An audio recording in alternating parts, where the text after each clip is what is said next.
chapitre 26, Aïssatou. Les habitudes rassurantes reprennent la suprématie. Sous mes pagnes noires, le battement monotone de mon cœur. Comme j'aime écouter ce rythme lent. Un nouvel élément essaie de greffer à la maisonnée. Ibrahima Sall passe chaque jour et donne à chacun de nous ce qu'il peut. À Maodo Fall, il apporte sa logique et sa clarté dans les discussions de ces sujets de dissertation. À Omar et Ousmane, il fournit régulièrement du chocolat. Il ne dédaigne pas de se mêler au jeu de Malik et Alioune qui ont renoncé à la rue pour ma cour. Le bras de Malik est toujours dans le plâtre, pourvu que sa jambe, qui ne ménage pas le ballon, ne se casse à son tour. Mais le trio Aram, Yassine, Dieynaba refuse sa caution à cette instruction. Le trio le salue avec correction, mais sans enthousiasme. Le trio est hostile à ses invitations. Il lui en veut d'avoir pu. Ibrahima Sall talonne Aïssatou pour ses leçons et devoirs. Il a à cœur la réussite de son ami. Il ne veut pas être la cause d'une quelconque régression. Les notes de Aïssatou montrent à quelque chose, malheur est bon. Farmata accepte mal Ibrahima Sall, qu'elle qualifie de sans gêne et de sans vergogne.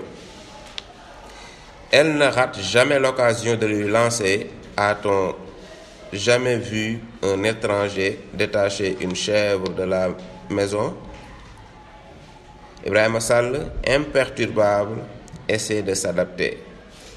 Il cherche ma compagnie, discute actualité avec moi, m'apporte parfois des journaux et des fruits. Ses parents, prévenus depuis par la vigilante Farmata, passent nous voir et s'inquiètent de la santé de Aïssatou. Et les habitudes rassurantes reprennent leur suprématie. Je t'envie de n'avoir mis au monde que des garçons.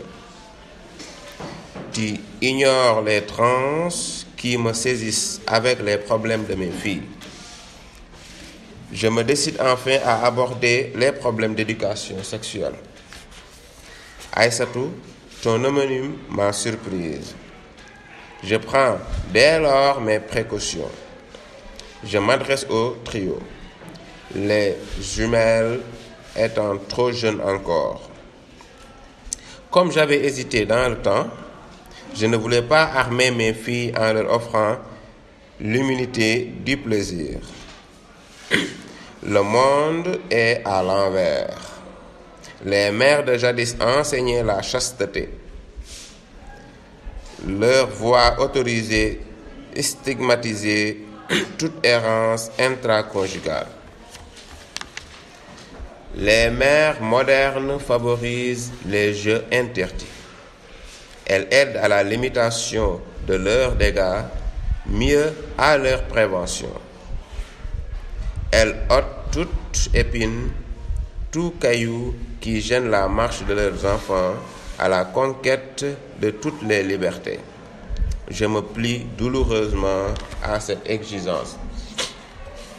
J'insiste pour que mes filles prennent conscience tout de même de la valeur de leur corps. J'insiste sur la signification sublime de l'acte sexuel, une expression de l'amour. L'existence de moyens contraceptifs ne doit pas mener à un déchaînement de désirs et d'instincts. C'est à son contrôle, à son raisonnement, à son choix, à sa puissance d'attachement que l'individu se distingue de la bête. Chaque femme fait de sa vie ce qu'elle souhaite. Une vie de femme dissolue est incompatible avec la morale. Que dire-t-on des plaisirs? Un vieillissement précoce et l'avalissement, pas de doute, je soulignais encore. Mes mots tombaient difficilement devant mes auditrices. De l'aisance, j'étais la plus vulnérable, car aucune surprise n'était peinte sur les visages du trio. Mes phrases hachées n'avaient suscité aucun intérêt particulier. J'avais l'impression d'enfoncer une porte ouverte. Le trio savait déjà, peut-être. Un long silence et le trio disparut. Je poussai un ouf de soulagement. J'avais l'impression de déboucher à la lumière après un long parcours dans un tunnel étroit.